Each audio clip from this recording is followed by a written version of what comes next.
Mikko Hirvonen ajaa Jukojärvi ykkösellä pohjat, vaikka äskeisessä tilanteessa rikkoo autonsa tuulilasin. Urja kakkosella menee rikki sitten paljon enemmän muutakin.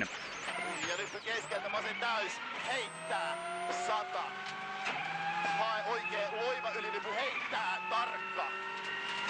Ja pitkä vasen loiva ylilypy sisältä heitto.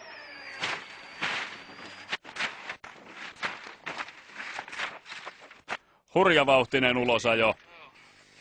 Monta kertaa auto katon kautta ympäri ja Hirvosen kisa päättyy tähän. Tämä on Hirvosen uran pahin ja vaarallisimman näköinen onnettomuus. Mutta autokunta kömpii romusta ulos, vaikkakin hieman pyörällä päästään.